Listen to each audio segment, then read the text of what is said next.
Good morning everyone. बच्चों, आज हम पढ़ेंगे संदेश लेखन। संदेश लेखन ये जो है सीबीएसई ने इसी साल से ग्रामर में ऐड किया है हिंदी में। इसके पीछे कई कारण हैं। एक तो आज के समय में जो है बच्चों में लिखने की प्रवृत्ति धीरे धीरे समाप्त होती जा रही है। वो किस तरह से अपनी भावनाएं दूसरों को बताएं, ये चीज़ उनको नहीं आ रही है। तो इसी चीज़ को नज़र में रखते हुए सीबीएसई ने इस संदेश लेखन को ग्रामर में ऐड किया है। ठीक है। आज के समय में बच्चों में जो है कलात्मकता और रचनात्मकता बहुत कूट कूट के भरी हुई है, लेकिन वो उसको किस तरह से व्यक्त करें वो चीज़ उनके पास नहीं है।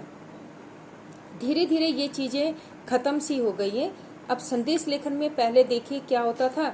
पहले एक राज्य से दूसरे राज्य में, एक राजा से दूसरे राजा के पास संदेश पहुंचाए जाते थे। जब कोई साधन नहीं था, कबूतरों के द्वारा संदेश पहुंचाए जाते थे, दूतों के द्वारा संदेश पहुंचाए जाते थे। यहाँ तक कि कवियों ने अपनी कविता में बादलों को भी संदेश लेने और देने का माध्यम बनाया था। लेकिन समय के बदलाव के साथ साथ ये सारी चीज़ें समाप्त सी हो गई हैं। जितनी ज़्यादा टेक्नोलॉजी बढ़ी उतना ही ये चीज़ें ख़त्म होती गई। आज जो भी हमें अपनी बात कहनी है तो हम सब मोबाइल के जरिए, मैसेज के जरिए दूसरे तक अपनी बात पहुंचा देते हैं। तो इससे संदेश लेखन का जो अस्तित्व है वो समाप्त सा होता जा रहा है। इसी चीज को पुनर्जीवित करने के लिए सीबीएसई ने एक छोटी सी पहल की है।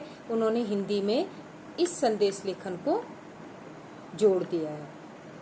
अब सबसे पहले बच्चों हमें ये समझना होगा कि संदेश लेखन होता क्या है, संदेश होता क्या है, इसका अर्थ क्या है।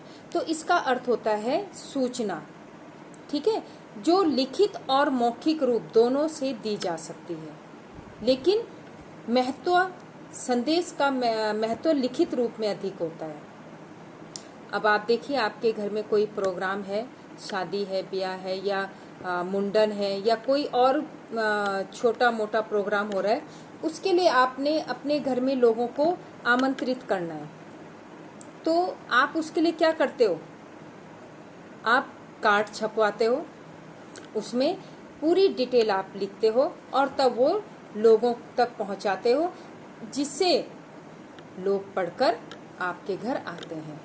तो ये एक तरह से संदेश गया कि आपके घर में क्या प्रोग्राम है, उसकी तिथि क्या है, समय क्या है। तो ये संदेश के माध्यम से, निमंत्रण कार्ड के माध्यम से लोगों तक पहुंचता है। तो जो लिखित रूप से सूचना दी जाती है उसे ही संदेश कहते हैं। अब संदेश लेखन का उपयोग क्यों किया जाता है? इसको संदेश लेखन लिखने का मेन कारण क्या होता है? सबसे पहला होता है, यदि हम किसी को कुछ बताना चाहते हैं, उसके लिए हम संदेश लेखन का सहारा लेंगे। दूसरी बात, अपनी प्रतिक्रिया व्यक्त करने के लिए हम अपनी बात रखना चाहते हैं किसी के सामने, तो हम इसको भी संदेश के माध्यम से रखते हैं। परस्पर संपर्क बढ़ाने हेतु, अगर हम किसी से मित्रता करना चाहते हैं या कोई और संबंध बनाना चाहते हैं, तो उसका माध्यम क्या होता है? संदेश लेखन। भावनाओं की अभिव्यक्ति, संदेश लेखन में हम जिसे संदेश दे रहे हैं उसमें हमारे मन की भावनाएं क्या हैं उसको व्यक्त करते हैं। निमंत्रण देने हेतु, अगर हम किसी को अपने घर में आमंत्रित करना चाहते हैं तो उसके लिए हम निमंत्रण पत्र के माध्यम से उसे संदेश देंगे। ठीक है। और जनता को जागरूक करने हेतु, कहीं पर आप देखते हो जैसे स्वच्छता अभियान चल रहा है, शिक्षा सर्व शिक्षा अभियान चल रहा है, कई तरह के जो अभियान चलते हैं, तो इसमें हम किसका प्रयोग करते हैं? पोस्टर वगैरह का। तो वो भी एक तरह से लिखित संदेश लोगों तक पहुंचाता है, जो लोगों को जागरूक करने का काम करता है। तो ये संदेश लेखन के उपयोग होते हैं। अब संदेश लेखन का उद्देश्य क्या होता है? इसका उद्देश्य क्या होता है? एक तो घनिष्ठता व्यक्त करने हेतु, हम किसी से दोस्ती का हाथ बढ़ाना चाहते हैं, किसी से मित्रता करना चाहते हैं, ठीक है, तो आपस में घनिष्ठता बढ़ाने के लिए हम संदेश का, हमारे जो संदेश होते हैं उनका उद्देश्य होता है जनमानस को प्रेरित करने हेतु किसी भी अभियान के माध्यम से हम जनता को जागरूक करते हैं, तो ये भी क्या होता है, संदेश का उद्देश्य होता है।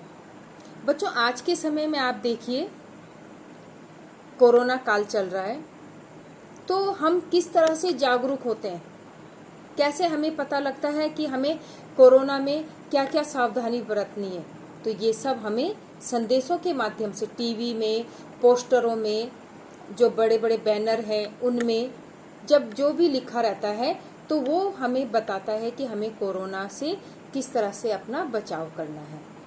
तो संदेश का उद्देश्य यही होता है कि जनमानस को प्रेरित करना। अब बात आती है कि संदेश लेखन की आवश्यकता क्या है। जब हम फोन में एक दूसरे को मैसेज दे रहे हैं तो उसमें हमें संदेश लिखने की आवश्यकता क्या है, क्यों सीबीएसई ने इसे ऐड कर दिया, तो इसकी आवश्यकता क्या है, जो हमारी कला है, जो हमारे भीतर रचनात्मकता भरी है, उसमें निखार लाने के लिए संदेश लेखन किया जाता है। अब हम उसमें किस तरह से निखार लाएंगे, एक तो देखिए भाषा की शुद्धता होती है, भाषा की बनावट होती है, अक्षरों की बनावट होती है। किसी चीज को हम दूसरे के सामने प्रस्तुत करने के लिए अपनी कला का भी प्रयोग कर सकते हैं। ये चीज हम फोन में मैसेज लिख के नहीं कर सकते, जो हम अपने हाथ से अपने मन की बातें, अपनी कला को प्रदर्शित कर सकते हैं लोगों के सामने, वो फोन में नहीं हो सकती। और दूसरा है सीमित शब्दों में स्वयं को अभिव्यक्त करना सीखना। हम कम शब्दों में किस तरह से अपनी बात दूसरों तक पहुंचा सकते हैं और उसको अपनी बातों से प्रेरित कर सकते हैं, ये मुख्य उद्देश्य होता है। इसलिए इसकी संदेश लेखन की आवश्यकता है।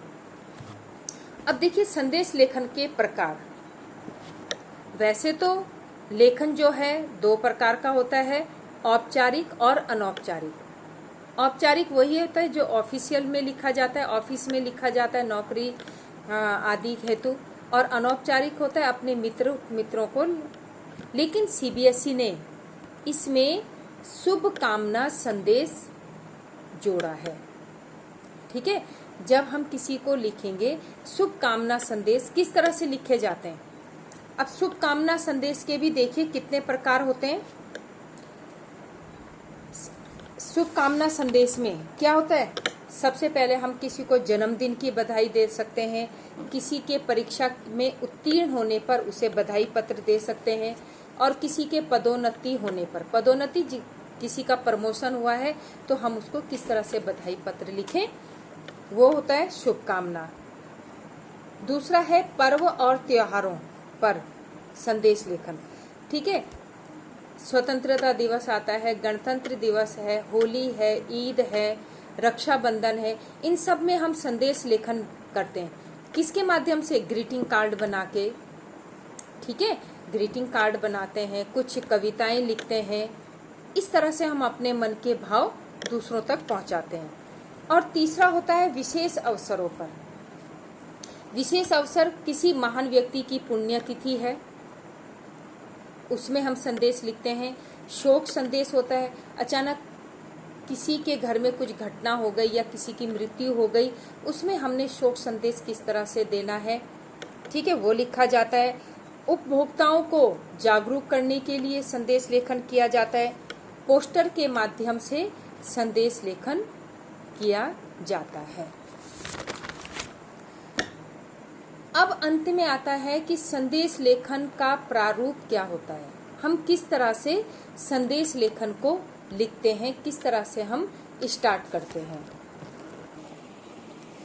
ठीक है। तो बच्चों संदेश लेखन में हमने सबसे पहले दिनांक लिखनी है, ठीक है। उसके नीचे हम अभिवादन, हम उसे क्या बोलना चाह रहे हैं, हमारा मित्र है, हमसे बड़ा है, हमारे कोई बड़े बुजुर्ग हैं, हम उन्हें किस तरह से संबोधित करेंगे उसको लिखना है हमने। और फिर उसके बाद छोटे रूप में, ठीक है, ज़्यादा इसे विस्तार से नहीं लिखना है, छोटे रूप में हमने जो हम अपनी विषय वस्तु जो हमारी है उसको लिखना है। और उसके बाद अंत में अपना नाम। अब देखिए, जब आप बोर्ड परीक्षा में इस काम को करेंगे तो उसमें आप अपने नाम की जगह क ख ग या अ ब स ये लिखेंगे, अपना नाम नहीं डालेंगे। या फिर जो प्रश्न पत्र में दिया गया होगा काल्पनिक नाम, उसको आप डालेंगे, ठीक है। तो इस तरह से आप किसी पत्र को लिख के, संदेश को लिखकर दूसरों तक भेजेंगे। तो बच्चों, ये मैंने आपको डिटेल में पूरा इसको समझा दिया है। और मैं जो है वर्कशीट में 2 संदेश लेखन आपको लिखने के लिए दूंगी, जो आपने खुद लिखने हैं। Thank you.